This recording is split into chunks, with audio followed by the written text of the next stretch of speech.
Good morning. আশা করি আপনারা ভালো আছেন। আর আমি সঞ্জয়, আমি ইউরোপের সুন্দর একটা দেশ মাল্টায় থাকি।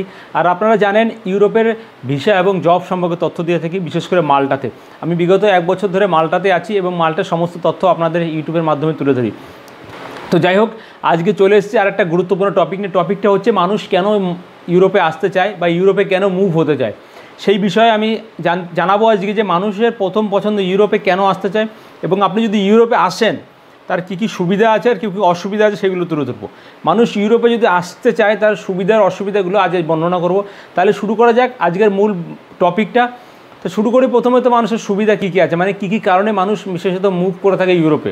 স্যার, সুবিধাগুলো হচ্ছে যে মানুষ প্রথম চায় একটা সঠিক কর্মজীবন, সঠিক একটা মানে ভালো কর্মজীবনে একটা সে আশা করে থাকে এবং ভালো বেতনের একটা কর্মজীবন আশা করে থাকে।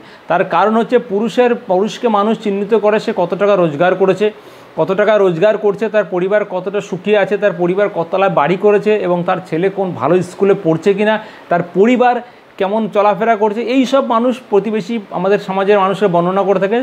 সে যতটা ভালো কিছু করে তার সমাজে সেই পুরুষকে ততটা সফলতা অর্জন করেছে বলে মনে করে। তাই মানুষের সর্বপ্রথমত মানুষকে পুরুষ মানুষদের মেন সফলতা বলে সে কত টাকা রোজগার করেছে, কতটা সফলতা অর্জনের মেন ভূমিকা থাকে সে কত টাকা রোজগার করছে। তাহলে বিষয়টা হচ্ছে যে পুরুষকে এইভাবে চিহ্নিত করা হয়। তাহলে আমরা যেই ফিল্ডে কাজ করি না কেন, আজকে দেশের বুকেতে আপনি যাই কাজ করুন না কেন, মেশন হোক, ইলেকট্রিশিয়ান, প্লাম্বিং, এসি টেকনিশিয়ান, যাই কাজ করুন না কেন, ভাবুন তো একটা দেশের বুকে মানুষ একটা ওয়ার্কার কত টাকা বেতন পেয়ে থাকে। তাহলে সেই ফিল্ডের কাজ করে সে ওই যে টাকা রোজগার করে তার আজকের বর্তমানে যে পরিস্থিতি তাতে ওই টাকা রোজগার করে সে কিছু করতে পারে না। সে চায় ভালো কিছু করতে, তার পরিবার ভালো সুখে থাকুক, তার ছেলেটা বাচ্চাটা ভালো স্কুলে পড়ুক, তার পরিবারটা ভালো জায়গায় কিছু পৌঁছাক, এই আশা করে পুরুষ মানুষ ছুটতে থাকে তার কর্মজীবনটাকে বেছে নেওয়ার জন্য ভালো কিছু। সে তাই সমস্ত কিছু ত্যাগ করে সে প্রবাসী বা অন্য দেশে মুভ করতে চায়। তো একটা মানুষ যে টাকা তার দেশের বুকে পেয়ে থাকবে তার কিছু ডবল টাকা সে আমাদের দুবাই, সৌদি, কাতারে পেয়ে থাকে। একটা ওয়ার্কার্স, একটা মেশন যদি 20,000 টাকা মাসে ইনকাম করে দেশের বুকে, সে সৌদি, দুবাইতে গেলে 30-40 হাজার টাকা বেতন পায়। আর সেই মেশন যদি ইউরোপে আসে ভালো কোনো কান্ট্রিতে, সে সেখানে 1 লাখ টাকা, 80,000 টাকা, 1 লাখ টাকা বেতন পেয়ে থাকে। তাহলে সেই কারণেই সেই সমস্ত কিছু স্যাক্রিফাইস করে, সমস্ত কিছু ত্যাগ করে সে ইউরোপে আসতে চায়। কারণ সে একটা ভালো মোটা অঙ্কের একটা কাজ পাবে এবং সে কর্মজীবনটা ভালো হবে, সুখীর হবে। তার কারণ হচ্ছে আমাদের মিডল ইস্টে যেমন দুবাই, সৌদি, কাতারে কী হয়, একটা কোম্পানিকে কোনো আইনের মধ্যে আবদ্ধ থাকতে হয়, কিন্তু ইউরোপে সেইটা নেই। ইউরোপে কর্মজীবনটা খুবই স্মুথ, খুবই একদম সিম্পল। কর্মজীবনটা সিম্পল মানে বলতে যাচ্ছি যে এখানে শুধু যতক্ষণ আপনি কাজ করবেন ততক্ষণ আপনার কোম্পানির সঙ্গে সম্পর্ক, কাজ শেষ হলে কোম্পানির সঙ্গে কোনো সম্পর্ক নয়, আপনি ফ্রি থাকবেন, আপনার ইচ্ছা মতো চলবেন, আপনার ইচ্ছা মতো খাবেন, কী করবেন, কী পড়বেন, কোম্পানি তাতে ইন্টারফেয়ার করে না। এটা সবথেকে ভালো। যে এটাই হচ্ছে পুরুষ মানুষ চায় যে তার কর্মজীবনের পরে সে নিজের মতো করে বাঁচতে চায় কিছু মুহূর্ত, যেটা কিনা ইউরোপের ক্ষেত্রে সম্ভব হয়। আর দ্বিতীয়ত হচ্ছে যে ইউরোপে আসার পরে মানুষ একটা ভালো মোটা অঙ্কের টাকা বেতন সে পেয়ে থাকে। এই 2-3টে কারণের জন্য মানুষ প্রথমত ইউরোপে মুভ করে। আর তৃতীয়ত হচ্ছে যে অনেকে চায় পিআর চায়, পাসপোর্ট চায়, এই ধরনের বিভিন্ন তথ্য মানুষের জন্য ইউরোপে আসতে চায়।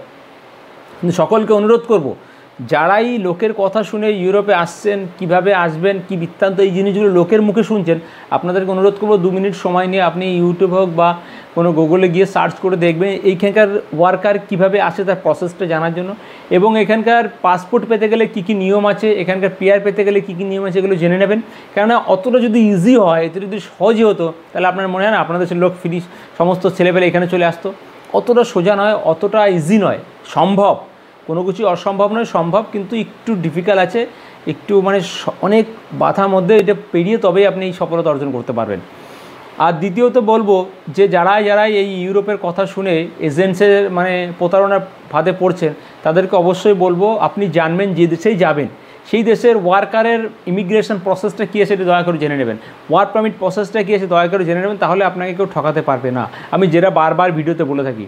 আর আমি এটাও বলবো যে যারাই ইউরোপের জন্য চিন্তা ভাবনা করছেন যে ইউরোপ যাব, কিন্তু ইউরোপটা অতটা ইজি নয় আসা। যদি এতটা ইজি হতো, আমি যে কথা আগেই বলে এসেছি, তাহলে সকলের লোকই ইউরোপে চলে আসতো। হ্যাঁ, মানে সমস্যা আছে, তার মানে এটা নয় যে সম্ভব নয়, সম্ভব, কিন্তু একটু সমস্যা আছে। কেননা একটা পুরুষ মানুষ চায় সে সঠিক কর্মজীবন, সঠিক জায়গায় পৌঁছানোর জন্য, সেই পৌঁছানোর জন্য সে ডান দিক বা দিক কিছু ভেবে দেখে না, সে সমস্ত অর্থ যার উপার্জন করে সমস্ত কিছু ত্যাগ করে দেয় সে এমনকি জমি জায়গাগুলো বিক্রি করে সে চায় ইউরোপে মুভ হতে। কিন্তু সকলকে বলবো দয়া করে আপনার নিজের ভবিষ্যৎটাকে নষ্ট করবেন না, কেননা পুরুষ মানুষ সারা জীবন কাজ করে খেতে হবে আপনাকে। অতএব বেঁচে থাকলে আপনি ভালো কাজ কিছু করতে পারবেন, আপনি সবল থাকলে অনেক কিছু করতে পারবেন। আপনি যদি সর্বশান্ত শেষ করে ফেলেন তাহলে কিন্তু আপনার পরিবারের, আপনার সঙ্গে আপনার পরিবারটা অনেকটা ক্ষতিগ্রস্ত হবে। এইগুলো কিন্তু মাথায় রেখে সিদ্ধান্ত নেবেন। আর এইখানে একটা জিনিস বলবো যে ইউরোপে আসতে গেলে বিশাল কিছু ব্যাপার কোনো কিছু প্রয়োজন নেই। তার কারণ হচ্ছে দেশের বুকে অনেক ডিগ্রি করে মানুষ সামান্য টাকা রোজগার করছে, যেটা কিনা ইউরোপের সাথে সম্ভব। যে সাধারণ একদম শিক্ষিত সাধারণ একটা ছেলে, কোনো শিক্ষাগত ভালো গুণ নেই, সেও এখানে এসে ভালো টাকা রোজগার করতে পারবে, এটাই ইউরোপের ক্ষেত্রে সম্ভব। তো সেই কারণে মানুষ ইউরোপের দিকে আজকাল ঝুঁকি দিচ্ছে, ইউরোপে পা দিচ্ছে। তো আপনাদেরকে সকলকে অনুরোধ করব দয়া করে আপনারা নিজেরা একটু জানবেন, বুঝবেন এবং কীভাবে ইউরোপ আসা যায়। আর ইউরোপের আসার ক্ষতিগুলো আমি আজকে জানাবো। ক্ষতিটা এটা হচ্ছে, মানুষ প্রথমত যে ইউরোপে আসা মুভ হওয়ার জন্য নিজে কিছু ভাবে না, পরিবারটা বা সে অনেক সমস্যার সম্মুখীন হয়। তার কারণ হচ্ছে সে একটা এজেন্ট তার কাছ থেকে 10 লাখ 15 লাখ 20 লাখ টাকা চেয়ে থাকে। একটা সাধারণ ঘরের পরিবারের মানুষ সে 10 লাখ টাকা কোথা থেকে ইনকাম করে ভাবুন তো। এটা সব থেকে বড় ক্ষতিগ্রস্ত হয়, মানুষ বেরিয়ে প্রতারণার শিকার হয় এবং সেইটা সব থেকে বড় ক্ষতি আমি মনে করি। আর দ্বিতীয়ত, কেউ আনলিগালিভাবে কখনও কোনো দেশে মুভ করবেন না, এটা আমার ব্যক্তিগত মত। তার কারণ হচ্ছে আনলিগালিভাবে আসলে আপনি যেমন ক্ষতিগ্রস্ত হবেন, প্লাস আপনার পরিবারও ক্ষতিগ্রস্ত হবে। সামান্য মানে একটা বিশাল আশার জন্য আপনি জানেন না আপনার ফিউচার কাল কী আছে, আপনি জানেন না যে কাল আপনার জন্য কী হবে। হয়তো ভালো কিছু আছে, কিন্তু তার জন্য আপনি একদম বাজে সিদ্ধান্ত নেবেন না। আর ইউরোপে আসাটা ভীষণই টাফ ব্যাপার, কিন্তু ইউরোপে পৌঁছানোর পর কাজ নিয়ে কোনো সমস্যা নেই, এখানে কাজ আছে অ্যাভেলেবেল, যদি আপনি লিগালিভাবে আসতে পারেন। আর একটা জিনিস বলবো, ইউরোপে কিন্তু দয়া করে আসার আগে সামান্য কমিউনিকেশান, এই যে ল্যাঙ্গুয়েজটা আছে ইংলিশটা একটু জেনে আসবেন, তাহলে আপনার ক্ষেত্রে এখানে চলাফেরার ক্ষেত্রে সুবিধা হবে। কারণ ইউরোপে ইংলিশ ছাড়া কিন্তু অন্য কোনো ভাষা আপনি জানবেন না, অথবা আপনাকে চলতে গেলে ইংলিশটাই অবশ্যই প্রয়োজন। আমি বারবার বলি যে ফারাটাদা ইংলিশ জানতে হবে না, বিশাল ইংলিশ জানতে হবে না, কিন্তু হ্যাঁ, সামনের লোক কী বলছে একটু বুঝে সামান্য কিছু বলার চেষ্টা করলে এইটুকু পারলেই হবে। এই হচ্ছে বিষয়। আর দ্বিতীয়ত আরেকটা বিষয় আমি জানাবো, যারা ইউরোপে আসতে চায়, ইউরোপে আসার আগে অবশ্যই কিন্তু মানুষের দিক থেকে তৈরি হতে হবে যে আমি ইউরোপে যেতে পারবো কি না। মানে তার কারণ হচ্ছে যে আমার ফাইন্যান্সিয়ালি যে সাপোর্ট আছে বা ফাইন্যান্সিয়ালি যতটুকু আমার ক্ষমতা আছে, আমি তত টাকা বহন করতে পারবো কি না, এটা কিন্তু বড় একটা বিষয়। কেননা ইউরোপের জন্য মানুষ ভেবে তো নেয় যে 1 লাখ 2 লাখ 5 লাখ টাকা কামাবে, কিন্তু সে দ্বিতীয়টা ভাবে না যে সে কীভাবে সেই অত টাকা রোজগার করবে, কীভাবে কী করবে এবং সেইখানে গিয়ে তার ভবিষ্যতে কী হবে না হবে। লোকে ভেবে নেয় যে 1.5 লাখ 2 লাখ টাকা কামাবো, 3 লাখ টাকা কামাবো, যদি আমার 15 লাখ টাকা যায় তাহলে এই ক্যালকুলেশন করে যে আমি মাসে 2 লাখ টাকা করে কামাতে পারি, তাহলে আমাকে 15 লাখ টাকা করে 1 বছর লাগবে। কিন্তু সেটা জানে না যে অ্যাকচুয়ালি সে কত টাকা এখানে রোজগার করবে, অ্যাকচুয়ালি সে কত টাকা পাবে। যখনই সে 15 লাখ টাকা দিয়ে আসে, এখানে এসে দেখলে 60,000 70,000 80,000 টাকা ইনকাম করছে, তখন ভাবুন তো সেই ক্যালকুলেশনটা কোথায় যায়। অতএব এইগুলো চিন্তাভাবনা করে মাথায় রাখবেন, এইগুলো চিন্তাভাবনা করে তবে ইউরোপে মুভ করবেন। আর ইউরোপ থেকে বাড়ি ফেরার কী সিস্টেম আছে, অনেকে আমাকে প্রশ্ন করেছে যে দেখুন, ইউরোপে আসার পর টিআরসি কার্ড হাতে পেলেই আপনি 3 মাস কেন 2 মাসের মধ্যে টিআরসি কার্ড যদি পেয়ে যান, আপনার কোম্পানি যদি মেনে নেয়, তাহলে আপনি সঙ্গে সঙ্গে বাড়ি যেতে পারবেন টিআরসি কার্ড হাতে পাওয়ার পরে, এটা কোনো ইস্যু নয়। আর দ্বিতীয়ত, এখানকার স্যালারি সবসময় বলে থাকবেন, ইউরোপে ম্যাক্সিমাম 99% কোম্পানি পার আওয়ার্স করে দেয়, এখানে ঘন্টা হিসেবে স্যালারি বেতন মানুষ পেয়ে থাকে। সে কান্ট্রি হিসাবে ব্যারি করে যে কত সে পার আওয়ার্স দিয়ে থাকবে, কান্ট্রি হিসাবে ডিসিশন করে।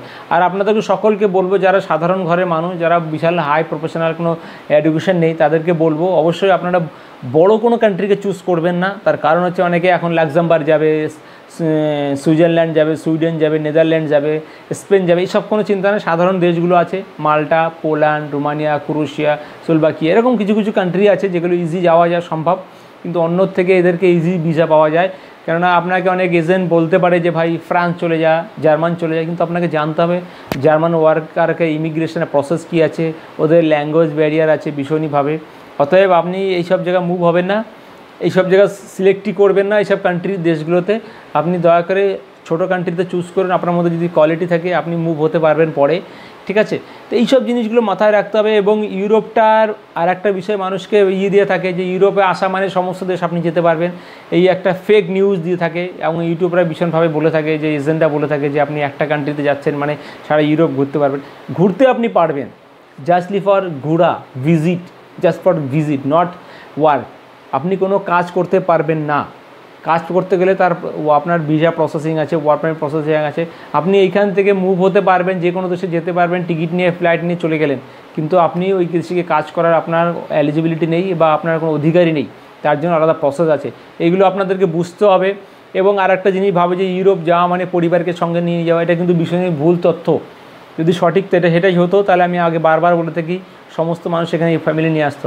আপনার যদি স্যালারি হাই হয়ে থাকে তবেই আপনার উপর নির্ভর করে ডিপেন্ডেন্ট ভিসায় পরিবারকে আনতে পারবে, অতএব একটা সাধারণ ওয়ার্কারে অতটা স্যালারি হয়ে থাকে না, সে আনতে পারবে না। হ্যাঁ, একটা জিনিস করতে পারবেন, আপনি এসছেন, আপনার ওয়াইফ যদি সামান্য শিক্ষিত হয়ে থাকে, একটু কথোপকথন বলতে পারে, সেক্ষেত্রে আপনার স্ত্রীকে কী করতে পারবেন, কোনো জবের জন্য অ্যাপ্লাই করে তাকে নিয়ে আসলে তবে আপনি বাচ্চাটাকে ইজিভাবে আনা যায়। স্বামী স্ত্রী যেখানে এখানে প্রেজেন্ট থাকে তাহলে বাচ্চাকে আনাটা কোনো ব্যাপার না, ওটা ইজি হয়। তো এগুলো কিন্তু মাথায় রাখবেন। মানুষ যে তথ্যগুলো আপনাদেরকে মাথার মধ্যে দিচ্ছে যে পিআর পাওয়া যাবে, পাসপোর্ট পাওয়া যাবে, পরিবারকে নিয়ে ইউরোপ মুভ হওয়া যাবে, এটা কিন্তু অতটা সহজ নয়। বারবার বলছি আমি, মানুষ যে তথ্য দিচ্ছে সমস্তটা 100% সঠিক নয়।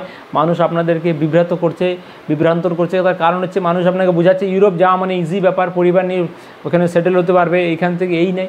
এগুলো সঠিক তথ্য নয়। সমস্ত কিছু আপনার কাছে বুদ্ধি আছে, আপনি বুদ্ধিমান মানুষ আছেন, দয়া করে আপনারা গুগলে সার্চ করবেন যে ওয়ার্ক ভিসার প্রসেসিং কী আছে কান্ট্রিতে, তার কীভাবে একটা ওয়ার্কারকে তার কান্ট্রি থেকে মুভ নিচ্ছে, হায়ারিং করছে, এগুলো সব জানলে আপনি বুঝতে পারবেন। আর যাই হোক, যারা ইউরোপে যাওয়ার জন্য ভাবছেন, আমার চ্যানেলটাকে অবশ্যই তাদেরকে অনুরোধ করবো সামান্য 1 সেকেন্ড সময় নিয়ে আমার চ্যানেলটাকে সাবস্ক্রাইব করবেন। আপনার 1 সেকেন্ড আমার কাছে অনেক মূল্য। এবং যারা ইউরোপে যেতে চান, যে কোনো তথ্য যদি জানার ইচ্ছা হয়, বিশেষ করে মাল্টা, পোল্যান্ডে, আমাকে SMS করতে পারে মেসেঞ্জারে, এবং ইনস্টাগ্রামে আমার লিঙ্ক দেওয়া থাকবে। শনিবার রবিবার দেখে দয়া করে SMS বা ফোন করবেন, কোনো সমস্যা নেই। যে কোনো তথ্য জানার প্রয়োজন, যেটুকু আমার সম্ভব আমি সেটুকু জানাবো। কারণ আমি বিগত 1 বছর ধরে মাল্টাতে আছি এবং নিজে এসেছি, আমার একটু জানা আছে আইডিয়া। আর একটা বিষয় বারবার বলছি, আমি কিন্তু এজেন্ট নয়, আমি কিন্তু কোনো কাজ দিতে পারি না বা কোনো এজেন্টের সঙ্গে কন্ট্যাক্ট দিতে পারি না, এটা কিন্তু পারি না। আমি শুধু একটাই কাজ, আমার সঠিক তথ্য আপনাদেরকে পৌঁছে দেবো। আর একটা জিনিস ভাববেন যে আপনি আমাকে ফোন করলেন, আমি বললাম এরকম ব্যাপার, তার জন্য আপনি ডিমোটিভেট হবে না, মোটিভেট থাকবেন। যে ভাববেন না দাদার জন্য আমি ওই এজেন্টের সঙ্গে যোগাযোগ করিনি, এসব কিছু করে না। বাকি দায়িত্ব আপনার। আমার শুধু সঠিক পরামর্শ, সঠিক সিদ্ধান্ত আমি আপনাকে পৌঁছাতে পারি, ব্যাস এটুকু আমার কাজ। তাহলে যারা ইউরোপের জন্য ভাবছেন, অবশ্যই ইউরোপ আসুন। ইউরোপে কর্মজীবন ভীষণই ভালো। ইউরোপের স্যালারিও ভালো, হাই পাই অন্য কান্ট্রির থেকে, সমস্ত কিছু ভালো, শুধু আসতে পারলে হবে। এটা সবথেকে বড় বিষয়। বিশেষ করে বাংলাদেশি ভাইরা বলবো, সত্যি তোমরা খুব আমাকে সাপোর্ট করছো, কলকাতা, বাংলাদেশ থেকে সকলে এইভাবে সাপোর্ট করুন। আমার মন থেকে আপনাদেরকে অসংখ্য ধন্যবাদ যারা চ্যানেলটাকে সাবস্ক্রাইব করেছেন। এবং যারা ইউরোপে আসতে চায়, যে কোনো তথ্য, আমার ফেসবুকটা, ইউটিউবটা মেন মোটিভ হচ্ছে যে মানুষকে সঠিক তথ্য মানুষের মধ্যে পৌঁছে দেওয়া। আর কোনো কিন্তু আমার মোটিভ নয়, আর কোনো কিন্তু আমার উদ্দেশ্য নয়। আমি সকলের সঙ্গে ফ্রি মাইন্ডলি কথা বলে থাকি, যারা কথা বলেছে, যারা জানে। আমি চেষ্টা করি সকলকে হেল্প করা, যতটুকু সম্ভব আমার দ্বারাই হয় সেটুকু করি। যাই হোক, ভালো থাকবেন। আশা করি আপনাদের এই তথ্যটা আপনাদের গুরুত্বপূর্ণ কাজে লাগবে। দেখা হবে আরেকটি নতুন ভিডিওতে। সাইয়ারা তু